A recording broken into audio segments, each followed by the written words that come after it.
দেখো বন্ধুরা, আমি কিন্তু হাতে রুটি নিয়ে নিয়েছি। দেখো ধনে পাতা নিয়ে নিচ্ছি, আর এদিকে বেগুন পোড়া নিয়ে নিচ্ছি। আমি এই দেখো আমার হাতে কিন্তু ধনে পাতা, আর এদিকে দেখো আমি কাঁচা লঙ্কা কয়েকটা নিয়ে নিয়েছি, আর এদিকে দেখো রসুন। আমি এটা এখন কাঁচাটাই বেটে নেব। বেটে নিয়ে কী করবো বলতো, এই ধনে পাতা বেটে আমি কালাইয়ের রুটি বানাবো। তো পুরো ভিডিওটা দেখতে থাকো, কীভাবে কী করছি দেখতে পাবা। তো চলো।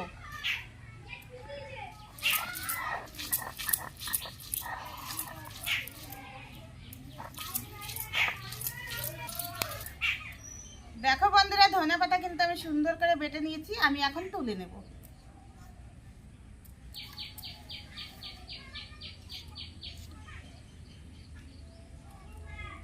তো বন্ধুরা দেখো, আমি কিন্তু দুটো বেগুন পোড়া করেছিলাম, তোমাদের দেখাতে পারিনি। তো দেখো পোড়া বেগুন দুটাকে আমি এখন ছিলে নেব। ভালো করে ছিলবো, কেননা কালাইয়ের রুটি খেতে ধনে পাতা বাটা আর বেগুন পোড়া, তার জন্য প্রথমে আমি বেগুনটাকে ছিলে নেব। আমি যে বেগুনটা পুড়িয়েছি, ওই বেগুনটা কিন্তু আমি ছোট একটা পেঁয়াজ পরিমাণ মতন দিয়েছি, আর 3টা কাঁচা লঙ্কা দিয়েছি, কেননা ছেলেরা খাবে, বেশি ঝাল হলে খেতে পারবে না। কালাইয়ের রুটিতে বেশি ঝাল হলে কিন্তু খাওয়া যায় না। তো দেখো আমি কিন্তু নিয়ে নিয়েছি, আর এই দেখো পরিমাণ মতন কিন্তু আমি নুন দিয়ে দিচ্ছি। এটা দিয়ে কিন্তু ভালো করে আমি মেখে নেব। তো বন্ধুরা দেখো, আমি পেঁয়াজ আর পরিমাণ মতন নুন আর কাঁচা লঙ্কা কিন্তু আমি ভেঙে নিয়েছি। এখন কিন্তু আমি তেল দিয়ে দেবো, কেননা তেলটা আমি আগে দিইনি। কেন, তেল দিলে কিন্তু হাতে থেকে মরিচটা ফচকে যাবে, তার জন্য আমি কিন্তু পরে দিচ্ছি। মরিচটা ভেঙে নিয়ে দেখো। দেখো বন্ধুরা, কি সুন্দর করে কিন্তু আমি মেখে নিয়েছি। এখন কিন্তু আমি যে কালাইয়ের রুটিটা ভাজবো, আমি কিন্তু এখন চলো আটাটা কিন্তু প্রথমে মেখে নেব। বন্ধুরা দেখো, আমি কিন্তু বাড়িতে নিজেই করেছি। কালাই দিয়েছি 1 কিলো, আর চাল দিয়েছি, আতপ চাল দিয়েছি 1 কিলো। দেখো মিক্স করে ভাঙিয়ে নিয়েছি, আর এদিকে দেখো আটা কিন্তু এদিকে রেখেছি বয়েমে। তো চলো আমি প্রথমে আটাটা নিয়ে নিচ্ছি।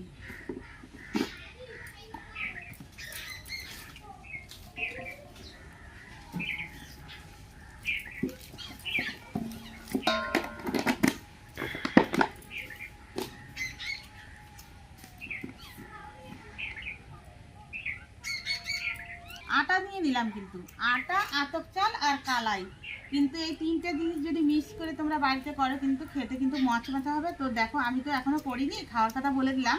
তো প্রথমে কিন্তু আমি মেখে নেব। নুন দিয়ে দিচ্ছি। এখন আমি ভালো করে মেখে নিচ্ছি। বাড়ির করা কিন্তু আলাদা অন্যরকম হয়, খেতে কিন্তু একটু বেশি টেস্টি হবে, তাই আমি বাড়ি করেছি। তো দেখো জল নিয়ে নিচ্ছি, মাখিয়ে নেব, কেননা বেশি জল আগে দিলাম না, যদি লাগে পরে দিতে পারবা।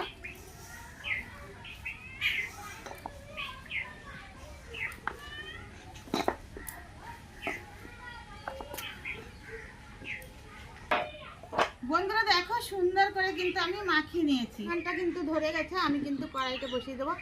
কেননা দেখো এইগুলা কড়াইতে কিন্তু লোহার কড়াই লাগে, লোহার কড়াই থেকে হয় কিন্তু ভালো, ওই জন্য আমি দেখো লোহার কড়াই দিয়ে দিচ্ছি।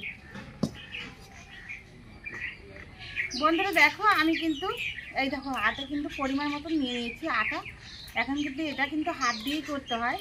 তো দেখো আমি প্রথমে গোল করে নিচ্ছি। গোল করে নিয়ে এইভাবে করে আমি ভালো করে এইভাবে নিয়ে দেখো, তারপরে এইভাবে করতে হবে। এটা কিন্তু অনেক কষ্ট হয় করতে, ওই জন্য অনেকে খায় না, কিনেই খায়। আর কিনে খেতে গেলে কিন্তু টেস্টি হয় না, বাড়িতে করে খেলে কিন্তু খুবই টেস্টি হয়। ওই জন্য দেখো আমি বাড়িতে করছি। এই দেখো কিভাবে করছি। বন্ধুরা দেখো কি সুন্দর করে কিন্তু আমি হাতে বানিয়ে নিয়েছি। দেখো এদিকে কিন্তু কড়াইটা গরম হয়ে গেছে, আমি কিন্তু এখন দিয়ে দেব।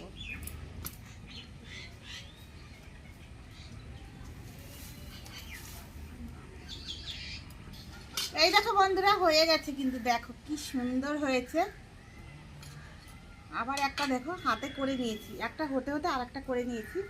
তো দেখো দিয়ে দিলাম।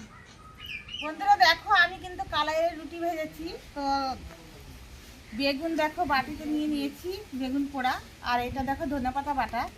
তো আমি কিন্তু এখন খেয়ে দেখবো যে কেমন হয়েছে। এবার সবাইকেই দেবো, আমিও খাবো। তো চলো।